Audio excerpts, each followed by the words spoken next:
Sir hero Nikhil టీడీపీలో join అయ్యారని తెలుస్తుంది. అండ్ ఫోటోలు కూడా విడుదలయ్యాయి. ఎలా ఉంటుంది సార్ వీళ్ళ జీవితం పాలిటిక్స్లో, అది కూడా ఏపీ పాలిటిక్స్లో? ఏపీ పాలిటిక్స్ అంతగా ఈజీగా అనిపించట్లేదు చూస్తుంటే. ఏపీ పాలిటిక్స్లో అంటే ఇప్పుడు ఇంకా ఎవరు చేరినా కూడా వాళ్ళకి ఏం సీట్లు ఏమి ఇవ్వరు, ఓన్లీ క్యాంపెయినింగ్ కోసమే.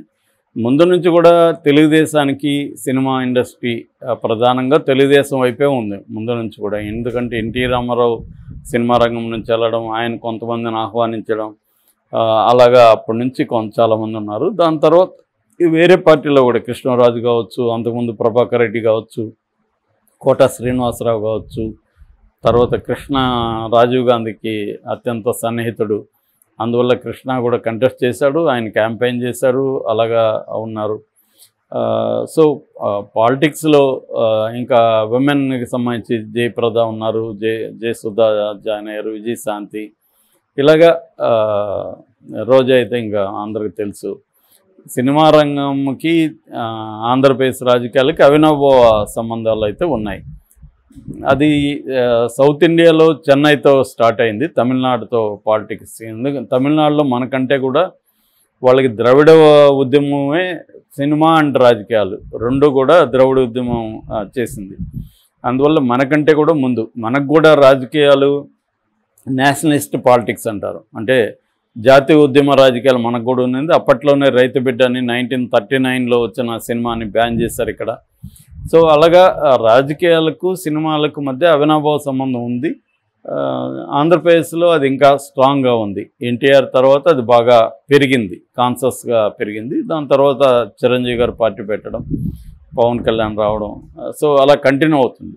అయితే సినిమా ఇండస్ట్రీ ముందు నుంచి కూడా తెలుగుదేశంతో ఎక్కువ ట్రావెల్ అవుతుంది కాంగ్రెస్ కంటే. కాంగ్రెస్లో అప్పట్లో కృష్ణ అనే ప్రధానంగా ఉండేవాడు. అయితే కృష్ణ ఒకడే గట్టిగా రామారావుని ఎదుర్కొంటూ ఒక అరడజన్ పైన రామారావుకి యాంటీగా సినిమాలు కూడా తీయడం, అవన్నీ అప్పట్లో చేశారు. ఆ తర్వాత అప్పట్లో మన రాజశేఖర రెడ్డి వచ్చినప్పుడు ఆయనకి పెద్దగా ఎవరు సినిమా వాళ్ళు లేరు. అప్పట్లో మొత్తం మురళీమోహన్ దగ్గర నుంచి అందరూ తెలుగుదేశం చంద్రబాబు వైపు ఉంటే, రాజశేఖర రెడ్డికి ధర్మవరం సుబ్రహ్మణ్యం ఒకరు, సిసి రెడ్డి అని ఇంకొక ఆయన. సిసి రెడ్డి వచ్చి ప్రొడ్యూసరు, రాజశేఖర రెడ్డికి బంధువు కూడా అవుతాడు. ఆయన ఒక్కడే గట్టిగా నిలబడి చేశాడు ధర్మవరం సుబ్రహ్మణ్యం. ఆ తర్వాత ధర్మవరం సుబ్రహ్మణ్యంకి ఏదో ఒక కాంప్లెక్స్ 150 కోట్ల కాంప్లెక్స్ కూడా ఇచ్చాడని అంటారనమాట. సో ఏదేమైనా వాళ్ళిద్దరే నిలబడ్డారు. సిసి రెడ్డికి అయితే ఆయన 30 ఏళ్ళ నుంచి నెలకు 5 లక్షలు రాజశేఖర రెడ్డికి ఇచ్చేవాడని చెప్తారు. అందువల్ల ఆయనకు ఒక 2000 ఎకరాలు ల్యాండ్ ఇప్పించాడనేది కూడా ఒక వార్త ఉంది రాజశేఖర రెడ్డి అధికారంలోకి వచ్చినాక. అంటే తనకు మేలు ఎవరు చేసినా వాళ్ళని తర్వాత అధికారంలోకి వచ్చినాక వాళ్ళని చూసుకోవడం అనేది ఆయన చేశారు అంటారు. అలాగా ఉంది. తర్వాత జగన్ వచ్చిన తర్వాత కూడా ఎవరు అభినందించింది కానీ జగన్కి ఎవరు ఏమి చేయలేదు. దాంతో అతనికి కోపం వచ్చి వీళ్ళని ఒకసారి చిన్న జలకిద్దామని పిలిపించి రేట్లు పెంచడాన్ని ఖండించి ఇవన్నీ చేశారు. దాని తర్వాత జగన్కి కూడా పెద్దగా ఎవరు పొలిటికల్గా వెళ్ళి చేరలేదు. ఒక ఆలి పోసాని కృష్ణమురళి వీళ్ళిద్దరే మనకి బలంగా కనిపిస్తారు. కానీ తెలుగుదేశానికి కూడా మురళీమోహన్ లాంటి వాళ్ళు మళ్ళీ వెనక్కి వెళ్ళిపోయారు. ఇప్పుడు యాక్టివ్గా తెలుగుదేశానికి కూడా ఎవరు అంత పెద్దోళ్ళు ఎవరు లేరు.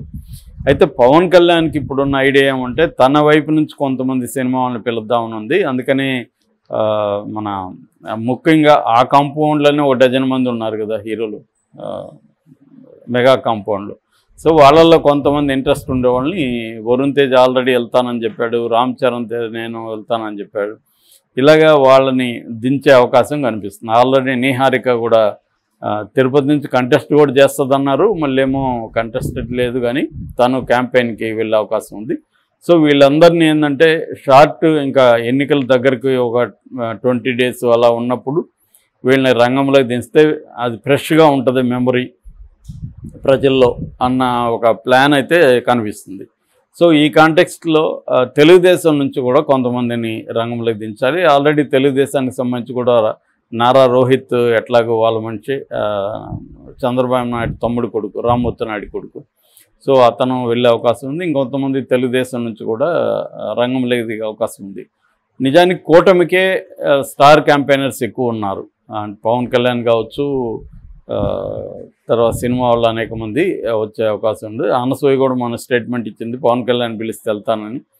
మళ్ళీ నేను పవన్ కళ్యాణే కాదు, ఎవరు పిలిచిన రోజా పిలిస్తే కూడా వెళ్తానని మళ్ళీ మార్చింది. ఏదేమైనా ఆమెని మరి అదే ఫస్ట్ కమ్ ఫస్ట్ సర్వ్ లాగా ఎవరు ఫస్ట్ నన్ను అప్రోచ్ అయితే వాళ్ళకి వెళ్తాననిందా, లేకపోతే రెమ్యునరేషన్ ఎవరికి ఇస్తే వాళ్ళకి వెళ్తానని తెలియదు. మొత్తానికి ఓపెన్ ఆఫర్ అయితే ప్రకటించింది ఆమె తెలివిగా. ఒక పార్టీ అయితే అక్కడే కన్ఫైన్ అవ్వాలి కదా, ఓపెన్ ఆఫర్ అయితే బెటర్ అన్నట్టుగా ఆమె తెలివిగా ప్రకటించింది. ఈ కాంటెక్స్ట్లో నిన్న నిఖిల్ సిద్ధార్థ్ ఎవరు ఊహించలే ఇతను ఇంతకుముందు ఎప్పుడు ఇతను పొలిటికల్ స్టేట్మెంట్లు ఇవ్వడం కానీ ఒక పార్టీ తరఫున మాట్లాడడం కానీ ఎప్పుడు కూడా చేయలేదు. సడన్గా వెళ్ళి నిన్న లోకేష్ దగ్గరికి వెళ్ళి అతను తెలుగుదేశంలో చేరాడు నిఖిల్ సిద్ధార్థ్. అతను బేసిక్గా మహబూబ్ నగర్ అతను యాక్చువల్గా, మేబీ ఆరిజిన్ ఏమన్నా ఆంధ్ర ఉందో తెలియదు కానీ మహబూబ్ నగర్, వాళ్ళ నాన్న కావలి శ్యామ్ మహబూబ్ నగర్ ఆయన. అయితే ఈ అబ్బాయి పుట్టింది మాత్రం బేగంపేటలో హైదరాబాదు. దాని తర్వాత ఇతను ఫస్ట్ హైదరాబాద్ నవాబ్స్ సినిమాకి అసిస్టెంట్ డైరెక్టర్గా జాయిన్ అయ్యాడు. అట్లా చిన్న మామూలుగా అసిస్టెంట్ డైరెక్టర్గా ఉన్నప్పుడు ఎవరు లేనప్పుడు ఆర్టిస్టులు వీళ్ళని పెడుతుంటారు, ఏదో డ్రైవర్గానో చిన్న పాసింగ్కో ఇలాంటివి పెడుతుంటారు. అందువల్ల ప్రతి అసిస్టెంట్ డైరెక్టర్ యాక్టింగ్ చేస్తుంటారు. అలాగే ఇతను మెల్లమెల్లగా యాక్టింగ్లోకి వచ్చాడు. ఫైనల్గా హ్యాపీ డేస్లో 2007లో వచ్చిన శేఖర్ కమ్ముల సినిమాలో ఇతనికి వన్ ఆఫ్ ద క్యారెక్టర్స్ ఇచ్చారు. అట్లా పాపులర్ అయ్యాడు. దాని తర్వాత యువత, స్వామిరారా, కార్తికేయ, కేశవ, కార్తికేయ 2, ఈ మధ్య లేటెస్ట్గా స్పై అనే ఒక సినిమా వచ్చింది. ప్రజెంట్ స్వయంభూ అనే ఒక సినిమా స్టార్ట్ అయింది. తను సడన్గా మరి టికెట్ కోసం ఏమి ట్రై చేసినట్లేదు, వచ్చి జాయిన్ అయ్యాడు. ఆల్రెడీ సుమన్ కూటమి తరఫున ప్రచారాలు చేస్తున్నాడు. సో ఇతను కూడా ప్రచారానికి వెళ్ళే అవకాశం ఉంది. రాష్ట్ర వ్యాప్తంగా తిరుగుతానని చెప్తున్నాడు. సో ఆ రకంగా తెలుగుదేశానికి కొంత ఇది హెల్ప్ అయ్యే అవకాశం అయితే ఉంది. ఈ అబ్బాయికి పెద్ద ఫ్యాన్ ఫాలోయింగ్ ఉందని నేను అనుకోను, ఎందుకంటే చాలామందికి తెలియదు. టక్కని నిఖిల్ ఎవడు అంటే టక్కని చెప్పలేరు, ఎందుకంటే అంత పాపులర్ కాదు. సినిమాలు ఆడుండొచ్చు కానీ ఇతను వ్యక్తిగా అంత పాపులర్, ఎక్కడ కాంట్రవర్సీలు కానీ ఏమి లేదు ఈ అబ్బాయికి. ఆ రకంగా పెద్ద పాపులర్ కాదు, కానీ అసలే లేకుండా కంటే కొంత మంచిదని. అంటే యాక్చువల్గా అయితే అంతకుముందు తారక రాముని బాగా యుద్ధం అనుకున్నారు. ఆయన యాక్చువల్గా డైరెక్ట్గా రాజకీయాల్లో కూడా కంటెస్ట్ చేయాలని కూడా అనుకున్నాడు ఎంపీగా. ఆ తర్వాత వాళ్ళ వైఫ్ అఖిల ఆమెను రంగంలోకి దించుతామంటున్నారు కానీ ఆమె ఇంట్రెస్ట్ చూపించలేదని చెప్తున్నారు. ఏదేమైనా కొంత మెల్లమెల్లగా మనకి సినిమా వాళ్ళ హడావిడి కూడా అక్కడ జరిగే అవకాశం ఉంది. ఆలీ ఇంకా తేల్చుకోలేకపోతున్నాడు. ఆలీకి సీటీ లేదు కాబట్టి మరి ఆలీ వైసీపీలోనే ఉంటాడా, తెలుగుదేశం మన జనసేనలో జాయిన్ అవుతాడో తెలీదు. సో ఆల్రెడీ ఇంకా రోజా ఉంది. ఈ మధ్య ఒక వార్త కూడా వచ్చింది, అనుష్క కూడా రంగంలోకి వస్తుందని. కానీ ఆల్రెడీ అందరిది ఒక సీట్లంతా అనౌన్స్ అయిపోయినాయి. ఒక పవన్ కళ్యాణే ఒక ఇద్దరిని అనౌన్స్ చేయాలి. సో కాబట్టి ఆమె రంగంలోకి వచ్చే అవకాశం లేదు. కాకపోతే ప్రచారానికి ఏమన్నా వస్తుందా అనేది చూడాలి. అట్లాగే ప్రభాస్ వాళ్ళ పెద్దమ్మకి సీట్ ఇస్తారు, ఆమె కూడా వస్తుంది అనేది ఒక పుకారు వచ్చింది, శ్యామలాదేవి. ఆమె కానీ వస్తే ప్రభాస్ కూడా వస్తాడని, కానీ అది కూడా ఏం జరగలేదు. ఇంకొక పక్క మహేష్ కూడా ప్రచారాలకు వస్తాడని ఒక ఇది ఉంది. కానీ క్లియర్గా వైసీపీకి మాత్రం ఎవరు లేదని తెలిసిపోయింది. అందుకని జగన్ నా స్టార్ క్యాంపెయినర్లు మీరే అని లబ్ధిదారులను ఉద్దేశించి అనేక సార్లు చెబుతున్నాడు. ఆ క్రమంలోనే మన గీతాంజలి పాపం ఆమె అమాయకంగా బలైపోయింది. సో ఏదేమైనా నిఖిల్ సిద్ధార్థ్ వల్ల ఎంత ఉపయోగం ఉంటుంది అనేది మనం చూడాలి.